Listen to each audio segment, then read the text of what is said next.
Si el hombre muere, ¿volverá a vivir? ¿Qué significa estar ausente del cuerpo y presente con el Señor?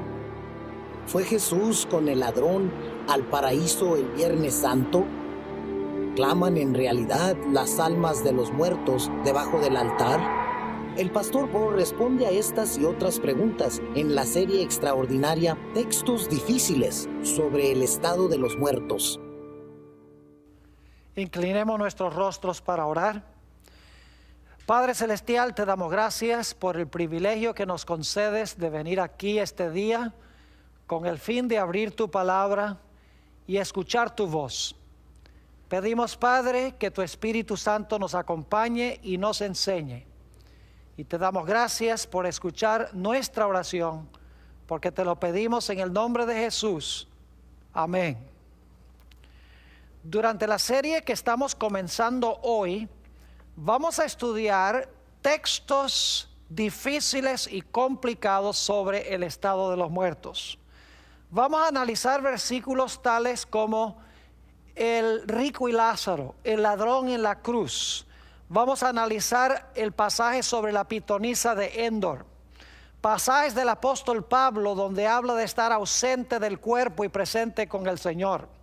Vamos a hablar sobre las almas que claman debajo del altar y los muertos que están parados delante de Dios. Son textos difíciles de entender en la Sagrada Escritura y vamos a analizar con mucho detalle cada uno de estos versículos para ver qué es lo que realmente están enseñando.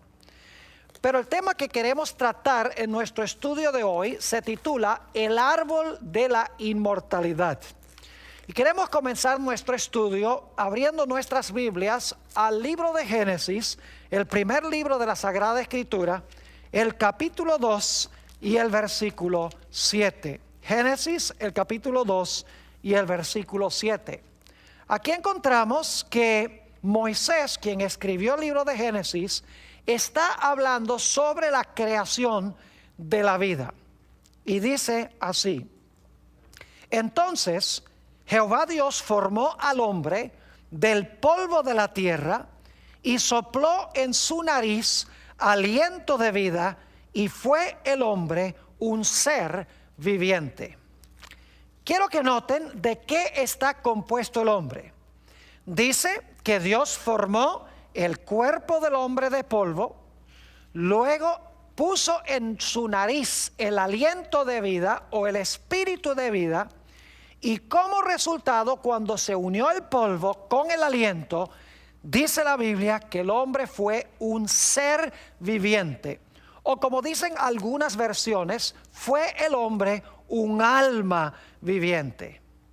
Ahora, lo que quiero que notemos es que según la Biblia, Dios no le dio al hombre un alma. El hombre no tiene un alma. Según la Biblia, el hombre es un alma. Es decir, el hombre es en su totalidad, cuerpo y aliento, un alma. Quiero leer un par de versículos de la Biblia que nos ilustran el hecho de que el hombre en su totalidad es un alma. Quiero que busquen conmigo Mateo el capítulo 16 y el versículo 26, y entonces vamos a leer también Lucas 9 y el versículo 25. Es la misma enseñanza de Jesús, pero se expresa de una forma un poco diferente en Lucas que lo que se dice en Mateo. Así que vamos a leer en primer lugar Mateo 16 y el versículo 26. Dice allí Jesús: porque ¿qué aprovechará el hombre si ganare todo el mundo y perdiere su alma? ¿O qué recompensa dará el hombre por su alma? Noten que Jesús dos veces dice aquí: ¿de qué vale que el hombre gane todo el mundo y perdiere su alma? Y luego dice: ¿o qué recompensa dará el hombre por su alma? Y algunas personas piensan, bueno, ve que el hombre sí tiene un alma por dentro. Jesús dijo que el hombre tenía un alma. Pero cuando nosotros comparamos Lucas 9:25, nos damos cuenta que el alma no es una parte del hombre, el alma es el hombre en su totalidad. Vamos a comparar el Evangelio según San Lucas, el capítulo 9 y el versículo 25. Es la misma enseñanza de Jesús, pero expresada en diferentes palabras. Dice allí, pues, ¿qué aprovecha al hombre si gana todo el mundo? Y ahora escuchen bien, y se destruye o se pierde a sí mismo. Fíjense entonces que Mateo dice, ¿de qué vale que el hombre gane el mundo y pierda su alma? Aquí dice, ¿de qué vale que el hombre gane todo el mundo y se pierda a sí mismo? Es decir, el alma soy yo. La palabra alma y la expresión sí mismo se usan intercambiablemente en estos dos versículos. Es decir, que la vida originalmente fue dada por Dios al hombre como un don especial. Dios combinó un cuerpo de polvo con aliento de vida en la nariz y como resultado el hombre llegó a ser un alma viviente. Ahora necesitamos hablar sobre cómo podía el hombre perpetuar la vida que Dios le dio. ¿Cómo podía el hombre extender la vida que Dios le dio o continuar viviendo? Bueno, habían varios secretos. En primer lugar, Dios le dio al hombre un cuerpo perfecto, un cuerpo incorruptible. En segundo lugar, Dios colocó al hombre en un medio ambiente perfecto donde no había infecciones, no había bacterias, no había virus, no había enfermedades. Es decir, tenía un cuerpo perfecto en un medio ambiente perfecto. Además de eso, la Biblia nos dice que Dios le dio al hombre leyes de la salud que el hombre por naturaleza obedecía. Es decir, el hombre con un cuerpo perfecto, en un mundo perfecto, obedeciendo leyes de la salud perfectas, el hombre no se iba a enfermar ni iba a morir. Pero había otro elemento clave para que el hombre pudiera perpetuar o extender su vida.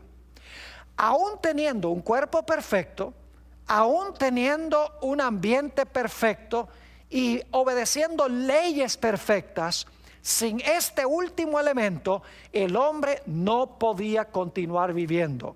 ¿Y a qué me estoy refiriendo yo? Estoy hablando del árbol de la vida. Noten lo que dice Génesis, el capítulo 2 y el versículo 9. Génesis 2 y el versículo 9. Dice allí, y Jehová Dios hizo nacer de la tierra todo árbol delicioso a la vista y bueno para comer. También el árbol de vida, noten, el árbol de vida en medio del huerto y el árbol de la ciencia del bien y del mal. En unos momentos vamos a hablar del árbol de la ciencia del bien y del mal.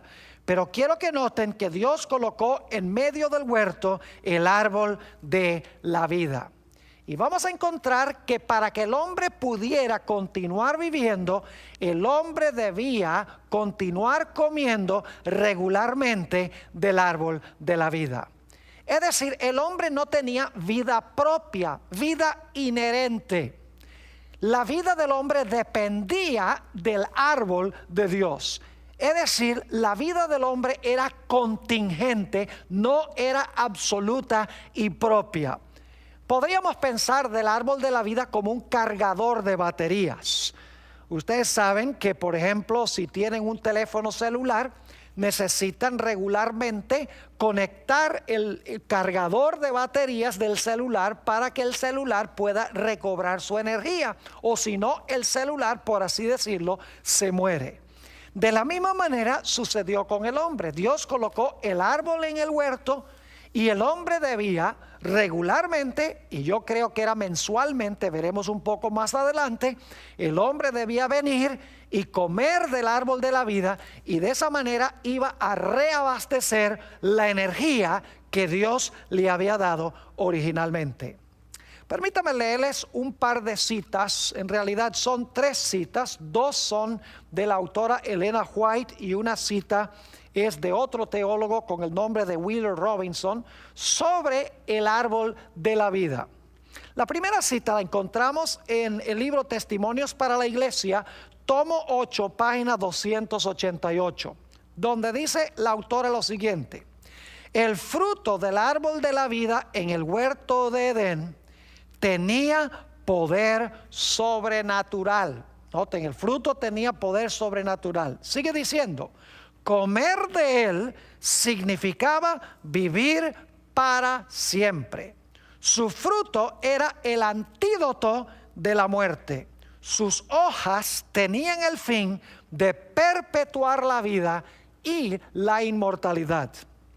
En el libro Patriarcas y Profetas, en la página 44, dice la misma autora: para que poseyera una existencia sin fin, el hombre debía continuar comiendo del árbol de la vida. Privado de este alimento, vería su vitalidad disminuir gradualmente hasta extinguirse la vida. En otras palabras, sería como un celular que uno no puede cargar. Como resultado, finalmente el celular se muere porque ya no tiene energía y ya no se puede usar. Lo mismo iba a suceder con el hombre si el hombre no participaba regularmente del árbol de la vida. La última cita es de un teólogo con el nombre de Wheeler Robinson. En su libro La doctrina cristiana del hombre dice lo siguiente: según el pensar de Pablo, el hombre era mortal en su naturaleza original, pero con el prospecto de alcanzar la inmortalidad. Pero este prospecto lo perdió cuando fue expulsado del Edén y ya no tenía acceso al árbol de la vida, que hubiera nutrido la inmortalidad en él. Así entró la muerte por el pecado. Así que nos hemos dado cuenta que Dios le dio al hombre la vida. Dios creó al hombre un alma viviente. El plan era que el hombre viviera para siempre, participando regularmente del árbol de la vida. Pero la Biblia nos dice que entró al mundo el pecado y la muerte. Hablemos un poco sobre el origen de la muerte. Como leímos en Génesis 2:9, había otro árbol en el huerto del Edén. Se conoce como el árbol de la ciencia del bien y del mal. Leo de Génesis 2 y el versículo 15 hasta el versículo 17. Dice: tomó pues Jehová Dios al hombre y lo puso en el huerto de Edén para que lo labrara y lo guardase. Y mandó Jehová Dios al hombre diciendo: de todo árbol del huerto podrás comer, mas del árbol de la ciencia del bien y del mal no comerás, porque el día que de él comieres, ciertamente morirás. Es decir, Dios le dijo a Adán y Eva que si ellos comían de ese otro árbol, del árbol de la ciencia del bien y del mal, ese mismo día que comieran del árbol iban a morir.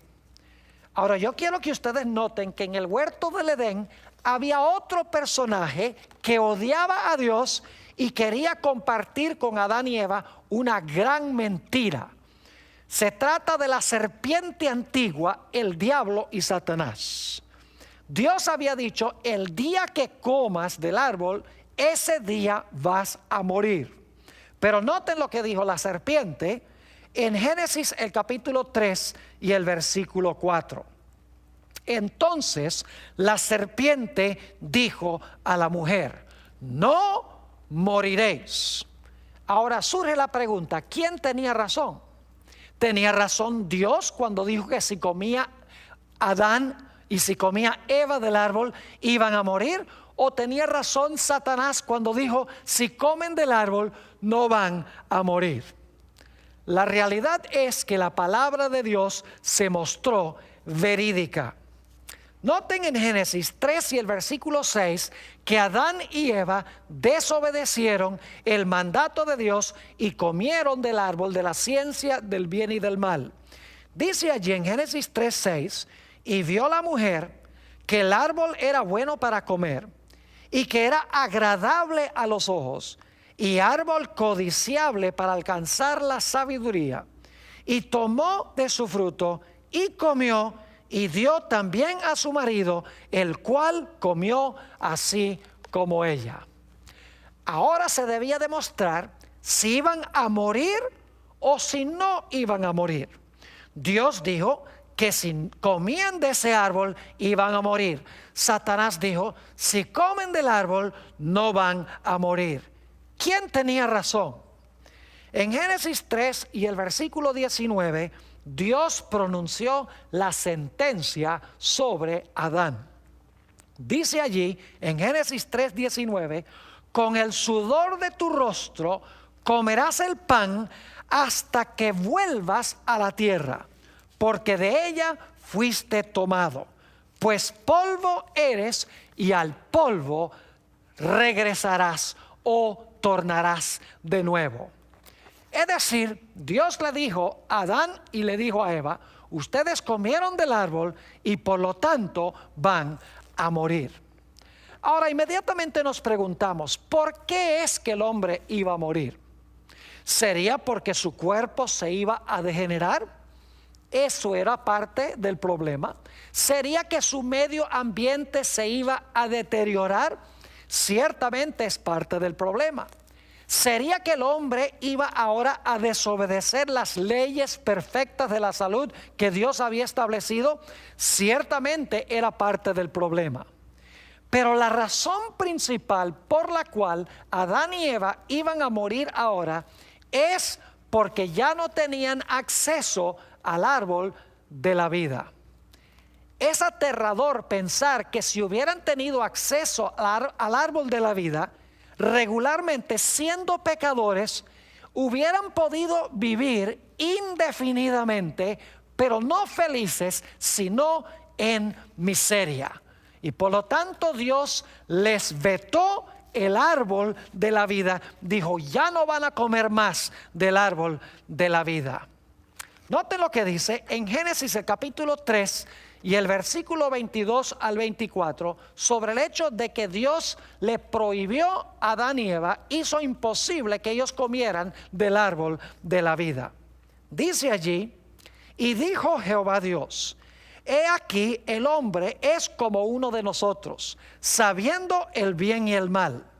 Ahora pues, que no alargue su mano y tome también del árbol de la vida y coma y viva para siempre. Noten que el hombre tenía que comer para vivir para siempre. Versículo 23, y lo sacó Jehová del huerto del Edén, para que labrase la tierra de que fue tomado. Echó pues fuera al hombre y puso al oriente del huerto de Edén querubines y una espada encendida que se revolvía por todos lados para guardar el camino del árbol de la vida. Ciertamente, el hecho de que el hombre ahora tenía un cuerpo imperfecto por causa del pecado y se iba a degenerar el medio ambiente y el hombre iba a violar las leyes de la salud, ciertamente eso iba a acabar su batería más rápidamente. Pero si hubiera podido continuar comiendo del árbol de la vida, hubiera podido continuar viviendo a pesar de esos factores. Ahora, es importante para nosotros notar algo significativo. Y es que el hombre en sí mismo no tenía vida inmortal. Porque la Biblia nos dice que el hombre tenía que comer del árbol de la vida para continuar viviendo. En realidad, mis amigos, ¿de qué le hubiera valido a Dios prohibirle acceso al árbol a Adán y Eva si ya eran inmortales en sí mismos? Si eran inmortales, sin necesidad de comer del árbol de la vida, de nada le hubiera valido a Dios que les prohibiera comer del árbol. Igual hubieran continuado viviendo por la inmortalidad que se encontraba en ellos. Pero el hecho de que Dios les prohibió comer del árbol de la vida indica de que ellos no tenían inmortalidad, y la Biblia nos dice que en efecto murieron. Pero es aún más serio este asunto, mis queridos amigos, y es que si el hombre en sí mismo era inmortal, entonces no era necesario que Jesús muriera para darle al hombre la inmortalidad. Es decir, que la doctrina de que el hombre en sí mismo tiene inmortalidad hace innecesaria la muerte de Jesús para darnos la inmortalidad. ¿Para qué Jesús va a morir para darnos inmortalidad si nosotros ya en nosotros mismos poseemos la inmortalidad? Ahora quiero hablar un poco de las edades de aquellas personas que vivieron entre la creación y el diluvio, entre la caída y el diluvio.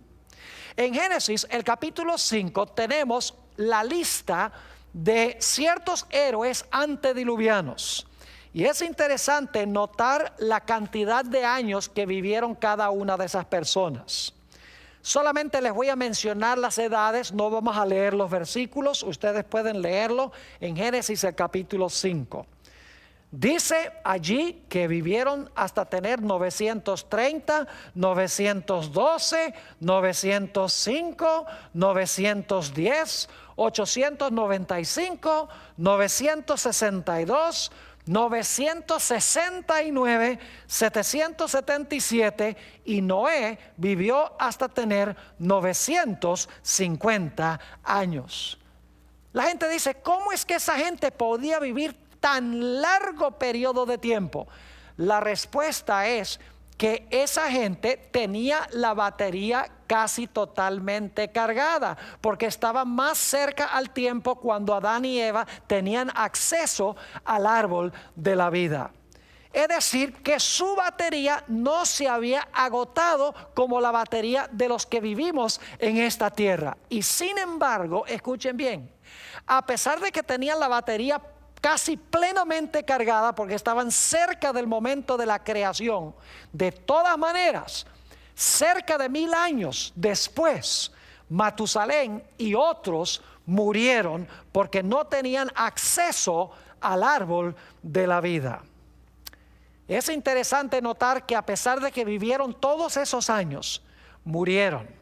En efecto, en Génesis el capítulo 5, se usa una fórmula muy interesante para hablar de cada una de esas personas, con la excepción de Enoc, que la Biblia dice que fue trasladado al cielo de entre los vivos. Pero los otros 9 que se mencionan en Génesis 5, se usa una fórmula en Génesis 5:5, 5:7, versículo 10, versículo 13, versículo 16, versículo 19, versículo 27, versículo 30, y el capítulo 9 y el versículo 29 se usa la fórmula y murió.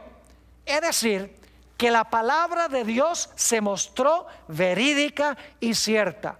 El hombre no siguió viviendo indefinidamente, como dijo Satanás la serpiente, sino que se comprobó que si el hombre comía del árbol iba a morir. En efecto, en Romanos 6 y el versículo 23 nos dice: la paga del pecado es muerte. Dios tenía razón. ¿Por qué vivieron tanto tiempo aquellas personas antes del diluvio? Quiero leerles una cita que se encuentra en el Comentario Bíblico Adventista, tomo 7, página 988, sobre la razón por la cual los antediluvianos vivieron tanto tiempo. Dice la autora: al comer Adán y Eva de este árbol, reconocieron que dependían de Dios. El árbol tenía poder para perpetuar la vida, y mientras comieran de él, no podían morir. Los antediluvianos fueron tan longevos, es decir, vivieron tanto tiempo porque recibieron de Adán y Eva el poder vivificante que impartía este árbol. Es decir, que la fuente de vida del hombre no estaba dentro de ellos en un alma inmortal. La fuente de la vida se encontraba fuera de ellos en el árbol de Dios.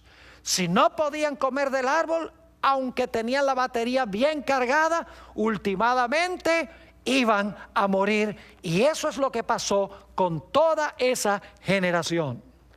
¿Qué diríamos de la longitud de vida de aquellas personas que vivieron entre el diluvio y los días del patriarca Abraham? En Génesis el capítulo 11 tenemos la longitud de vida de estas personas. No voy a leer los versículos, pero les voy a decir las edades de aquellos que vivieron desde el tiempo de Noé hasta el tiempo de Abraham.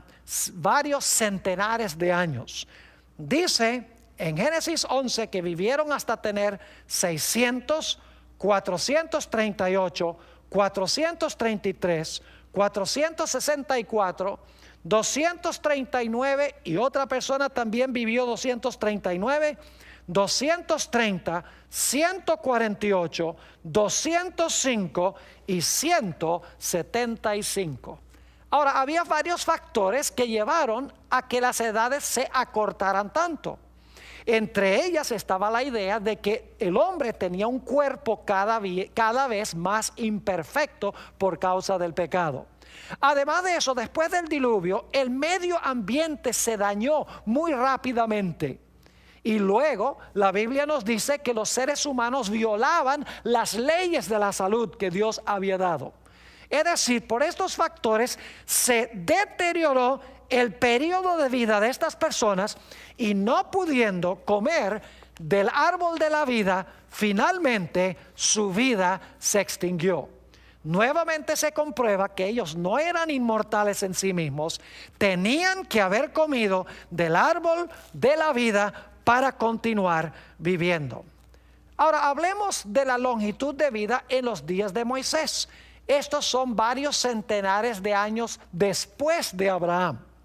Nos dice en Deuteronomio 34 y el versículo 7 que Moisés vivió hasta tener 120 años. Es un periodo considerable, pero fíjense que aún hasta los días de Moisés había disminuido aún más el periodo de vida del ser humano. Por violar las leyes de la salud, por un medio ambiente cada vez más dañado, por un cuerpo humano afectado por el pecado y especialmente por no comer del árbol de la vida. Ahora, ¿qué dice David en cuanto a la longitud de vida? Ahora estamos hablando de un periodo aproximadamente 500 años después de Moisés. En el Salmo 90 y el versículo 10, el rey David nos habla de la longitud de vida de los seres humanos hoy.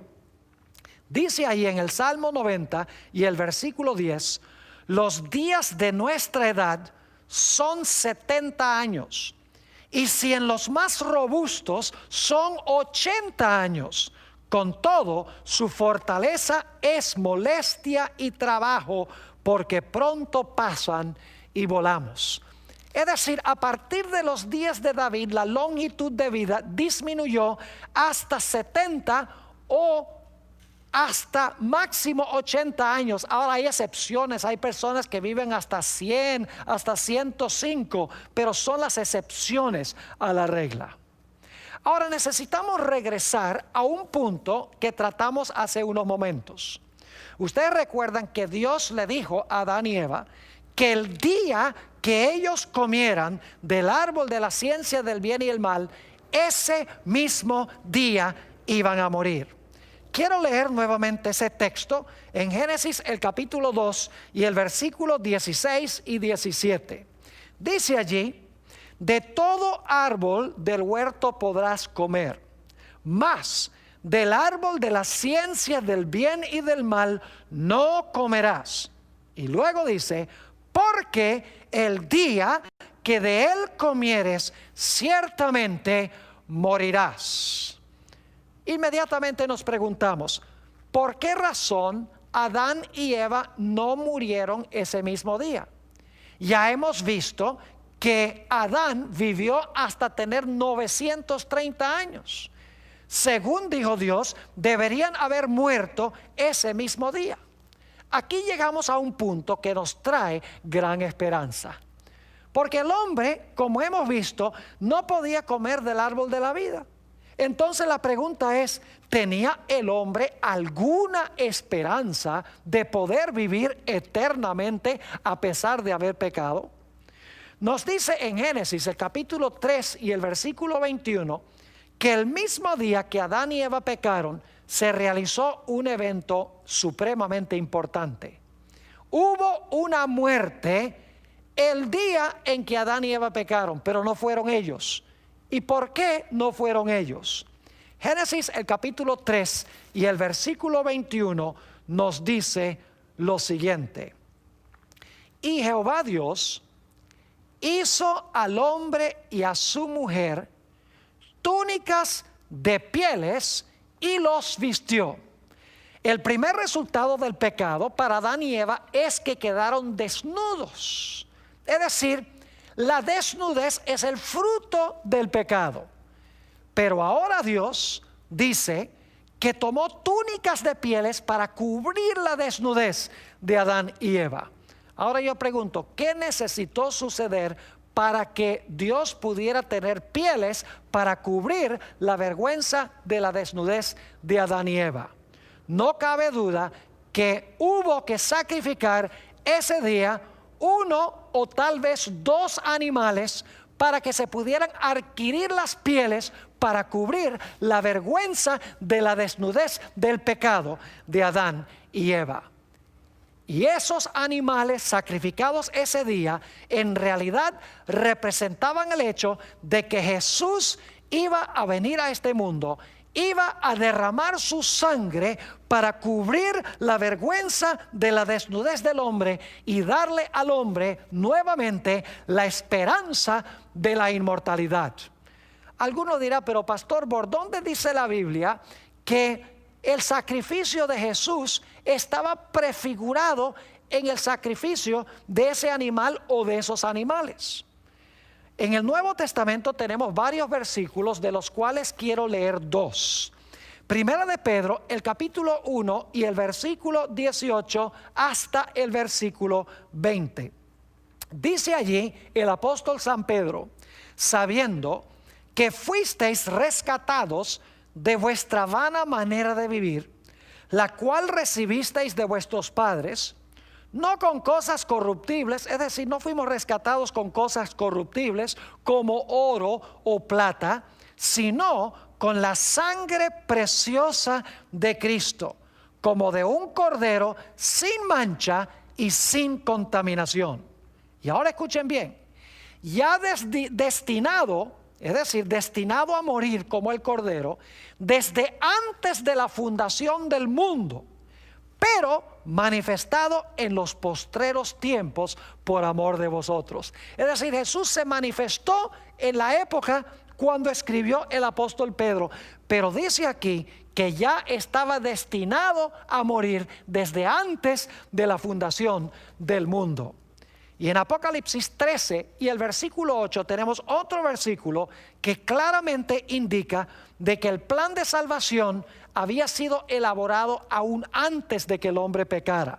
Dice en Apocalipsis 13:8, hablando de la adoración que le van a rendir a la bestia, esa no es la parte que quiero recalcar, dice, y la adoraron todos los moradores de la tierra, cuyos nombres no estaban escritos en el libro de la vida del Cordero, que fue inmolado desde el principio del mundo. Fíjense que nos dice aquí que el Cordero fue inmolado desde el principio del mundo.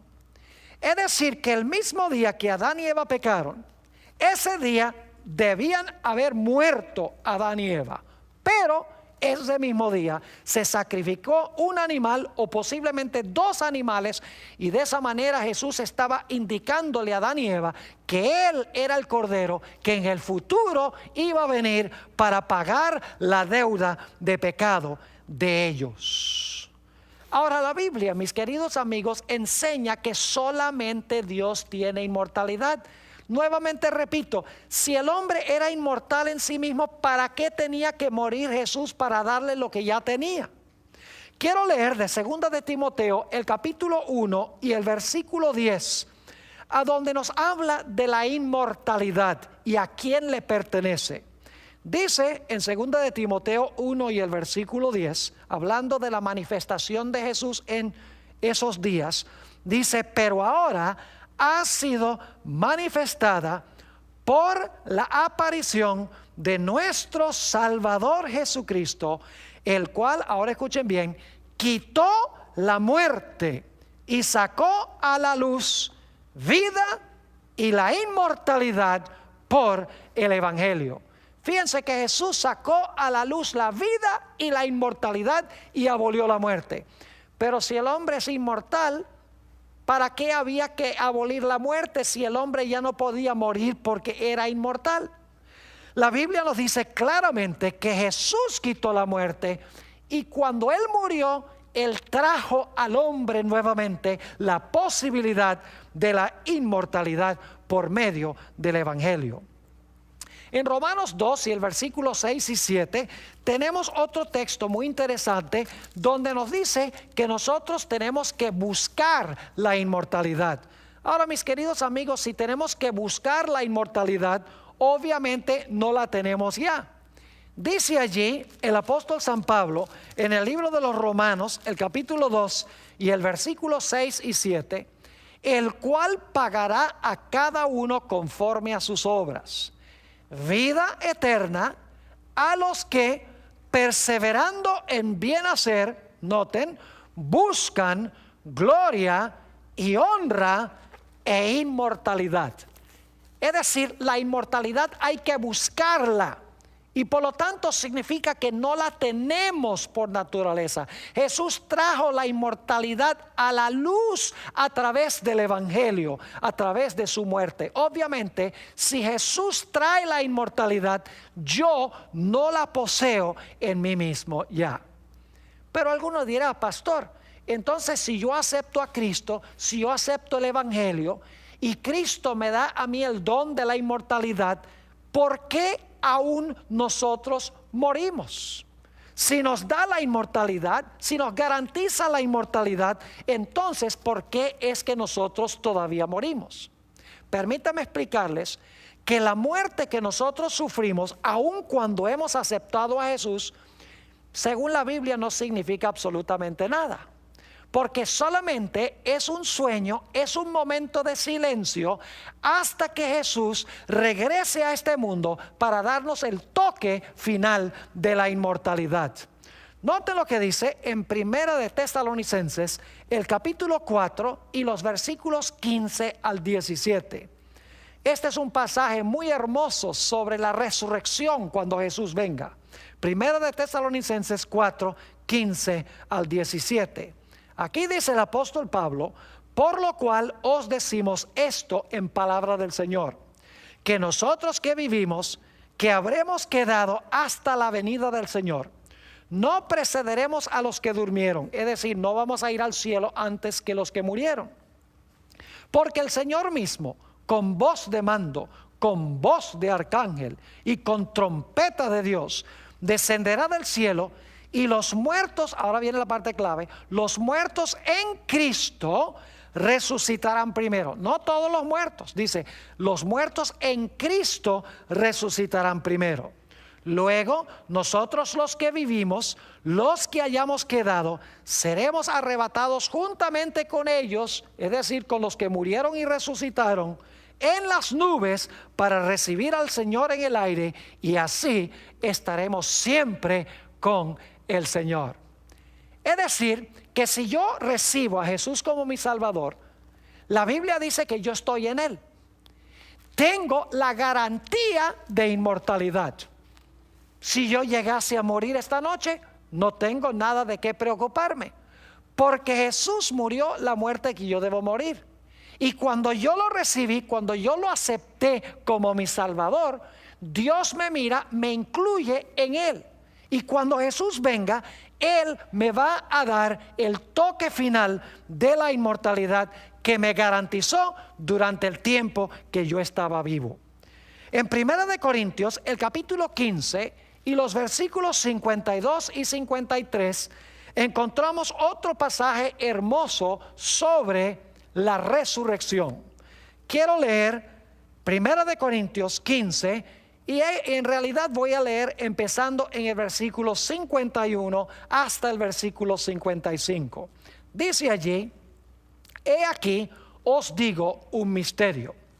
No todos dormiremos, pero todos seremos transformados en un momento, en un abrir y cerrar de ojos, a la final trompeta, es decir, cuando Jesús venga.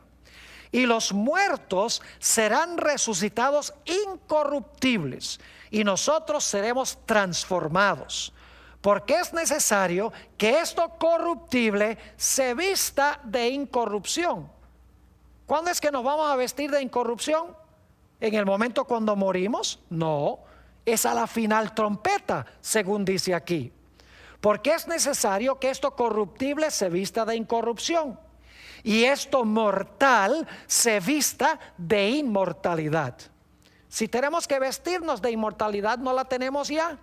¿Cómo puede usted hablar de que la necesidad de vestirnos de inmortalidad si ya somos inmortales? Sigue diciendo: y cuando esto corruptible se haya vestido de incorrupción, y esto mortal se haya vestido de inmortalidad, entonces se cumplirá la palabra que está escrita: sorbida es la muerte en victoria. ¿Dónde está, oh muerte, tu aguijón? ¿Dónde, oh sepulcro, tu victoria? ¿Cuándo entonces es que vamos a recibir la inmortalidad? La Biblia dice: a la final trompeta, cuando esto corruptible sea vestido de incorrupción y esto mortal se vista de inmortalidad. Obviamente yo no soy inmortal si Jesús tiene que venir a darme el toque de inmortalidad. Y dicho sea de paso, por eso si yo recibo a Jesús como mi Salvador y mi Señor, si me arrepiento verdaderamente y confieso mis pecados, si yo llegase a morir esta noche, no tengo de qué preocuparme, porque el Señor Jesucristo ha escrito en mi registro: Él va a recibir inmortalidad cuando yo venga, porque yo pagué la deuda de su pecado. Una vez hablaba con un amigo que creía que el hombre es por naturaleza inmortal, y le hice la pregunta: ¿tú crees que el hombre es omnisciente? Es decir, ¿puede saber todas las cosas? Me dice: no, solamente Dios es eso. Le dije: ¿crees tú que Dios es, que el hombre puede ser omnipresente como Dios, que puede estar presente en todas partes? Dice: no, la omnipresencia es solamente de Dios. Le dije: ¿crees tú que el hombre puede ser omnipotente y hacer todas las cosas como Dios? Dice: no, la omnipotencia pertenece solamente a Dios. Y entonces le pregunté: ¿crees tú que el hombre es inmortal en sí mismo? Y me dice: sí, el hombre es inmortal. Le dije: un momentico, la inmortalidad es uno de esos atributos incomunicables de Dios, es decir, que pertenecen inherentemente a Él. Es decir, como Dios es omnisciente, omnipresente, omnipotente, la Biblia deja en claro que solamente Dios es inmortalidad, y que tengo yo que recibirlo para recibir la inmortalidad. Primera de Timoteo 6, 13 al 17, el apóstol Pablo nos dice que solo Dios tiene inmortalidad. Dice allí: te mando delante de Dios, que da vida a todas las cosas, y de Jesucristo, que dio testimonio de la buena profesión delante de Poncio Pilato, que guardes el mandamiento sin mácula ni reprensión, hasta la aparición de nuestro Señor Jesucristo, la cual a su tiempo mostrará el bienaventurado y solo soberano, Rey de reyes y Señor de señores. Y ahora escuchen bien: el único que tiene inmortalidad. ¿Qué parte de la palabra único no entienden? Único significa que hay uno solo, y aquí dice Rey de reyes y Señor de señores, el único que tiene inmortalidad. que habita en luz inaccesible, a quien ninguno de los hombres ha visto ni puede ver, al cual sea la honra y el imperio sempiterno.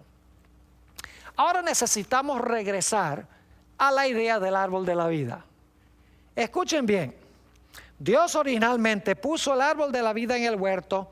Si el hombre continuaba comiendo del árbol de la vida, iba a continuar viviendo. Es decir, su vida, su inmortalidad dependía de comer de un árbol fuera de él. Pero Dios le dijo al hombre: si pecas, te voy a vetar el árbol de la vida. No vas a poder comer del árbol de la vida si comes del árbol de la ciencia del bien y del mal.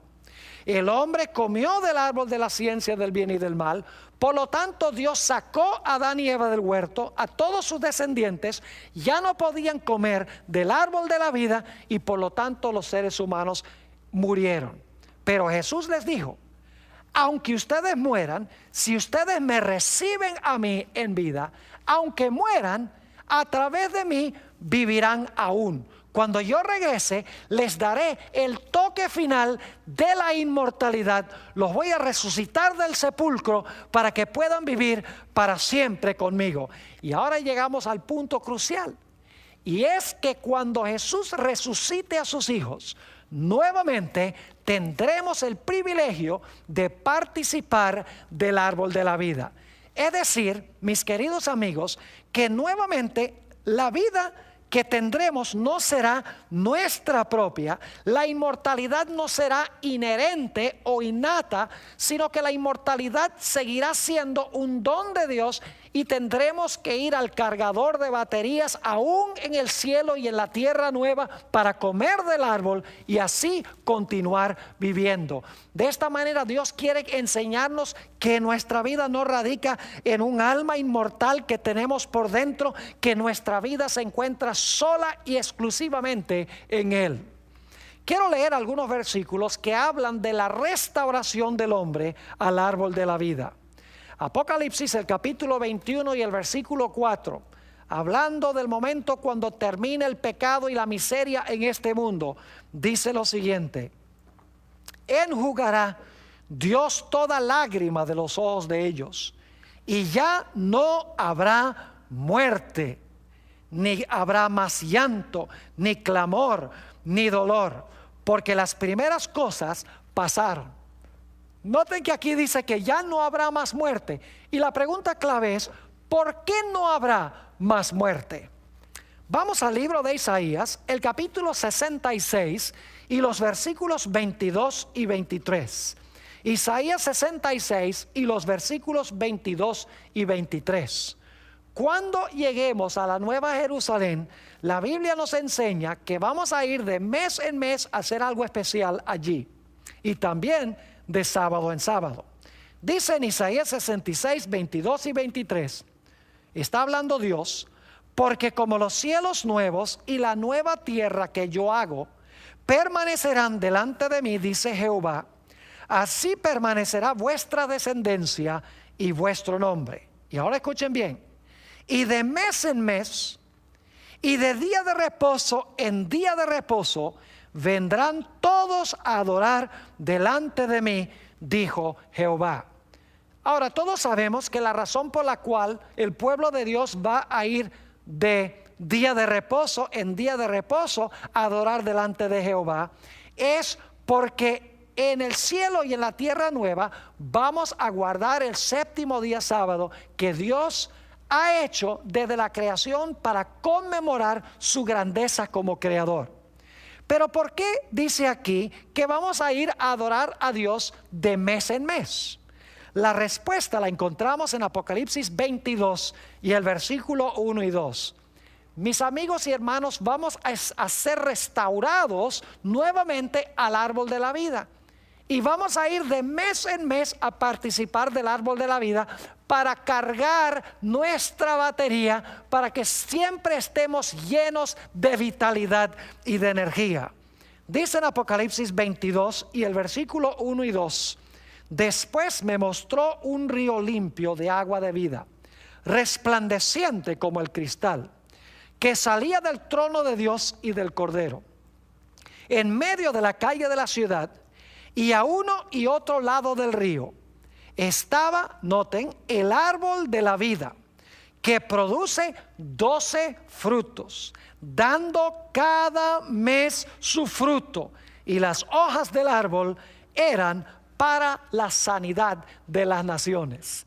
Fíjense que aquí dice que el árbol de la vida produce un fruto nuevo cada mes. Y en Isaías 66 dice que iremos de mes en mes a adorar delante de Jehová. Es decir, vamos a comer mensualmente del árbol de la vida, y así reabasteceremos nuestra energía perpetuamente, inmortales, no en nosotros mismos, sino porque comemos del árbol de Dios. Ahora alguien dirá, pero pastor, ahí sencillamente dice que vamos a ir de mes en mes. Ahí dice solamente que el árbol de la vida produce su fruto cada mes. Allí no dice nada de que vamos a comer de ese árbol. Bueno, noten lo que dice Apocalipsis, el capítulo 2 y el versículo 7. Apocalipsis, el capítulo 2 y el versículo 7. Dice: el que tiene oído, oiga lo que el Espíritu dice a las iglesias. Al que venciere, escuchen bien, le daré a comer del árbol de la vida, el cual está en medio del paraíso de Dios. No solamente vamos a ir cada mes a admirar el árbol de la vida, dice que vamos a ir de mes en mes para comer del árbol de la vida que está en medio del paraíso de Dios.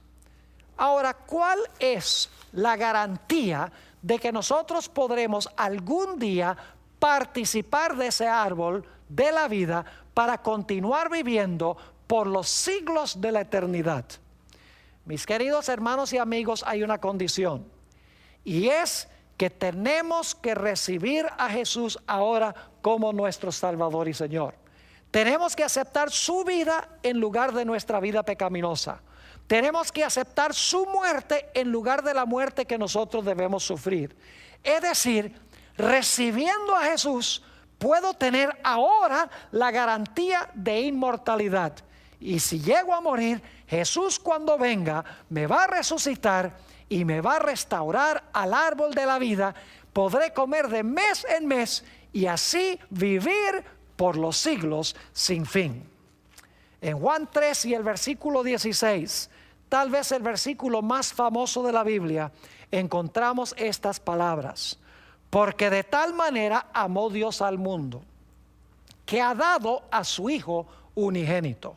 Noten esto: para que todo aquel que en Él cree no se pierda, mas tenga vida eterna. Fíjense nuevamente que yo no tengo vida eterna en mí mismo, porque aquí dice que yo tengo que creer en Jesús para recibir la vida eterna. Es más, en 1 de Juan, el capítulo 5 y el versículo 11 y 12, encontramos las siguientes palabras muy significativas. Dice en 1 de Juan 5, 11 y 12: y este es el testimonio, que Dios nos ha dado vida eterna. Y esta vida, ¿dónde está?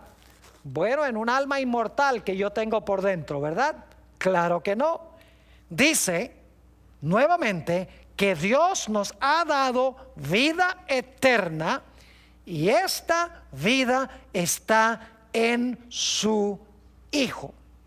El que tiene al Hijo tiene la vida. El que no tiene al Hijo de Dios no tiene la vida. Es decir, nuestra esperanza de vida no se encuentra en un alma inmortal que está dentro de nosotros, que ni siquiera Dios puede destruir. Nuestra fuente de vida está en tener a Jesús como nuestro Salvador y nuestro Señor. En Gálatas, el capítulo 3 y el versículo 26 y 27, nos habla de cómo podemos nosotros llegar a estar en Jesús. Porque ustedes recuerdan que leímos en 1 de Tesalonicenses, el capítulo 4, que los muertos en Cristo van a resucitar y luego Jesús los va a restaurar al árbol de la vida. Pero ¿cómo puedo yo llegar a estar en Jesús o en Cristo? En Gálatas 3, 26 y 27, el apóstol Pablo nos explica cómo podemos llegar a estar en Cristo. Dice lo siguiente: pues todos sois hijos de Dios por la fe en Cristo Jesús. Noten, pues todos sois hijos de Dios por la fe en Cristo Jesús.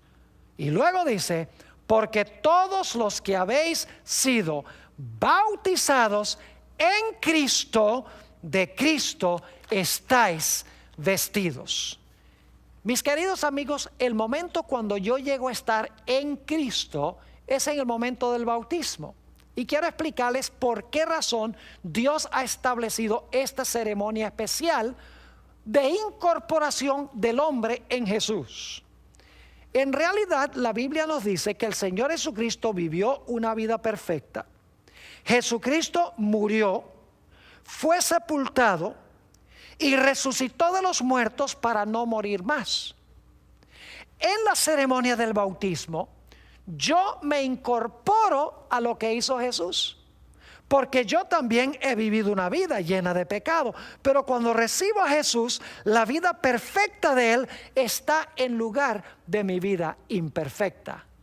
Y luego, cuando soy sepultado en las aguas del bautismo, en realidad estoy figurativamente, simbólicamente, estoy muriendo, porque cuando me ponen debajo del agua, dejo de respirar como un muerto cuando lo entierran. Es decir, sepultado en las aguas, estoy simbólicamente muriendo. Y entonces, cuando salgo del agua, y dicho sea de paso, he bautizado a muchas personas, cuando esas personas salen del agua, lo primero que hacen es respirar profundo, porque han salido del agua y están vivos. Es decir, que el bautismo es una ceremonia que nos incluye en el Señor Jesucristo, nos incorpora en Él, porque simbólicamente pasamos por la misma experiencia de Él. Vivimos, morimos, somos sepultados y resucitamos a novedad de vida en Él. Es decir, si yo me arrepiento del pecado, confieso mis pecados, sepulto esos pecados en las aguas del bautismo, salgo de las aguas del bautismo, estoy incorporado en Jesús. Y si llegase a morir, mi vida está escondida en Él. Y cuando venga me dará el toque de la inmortalidad y me restaurará al árbol de la vida.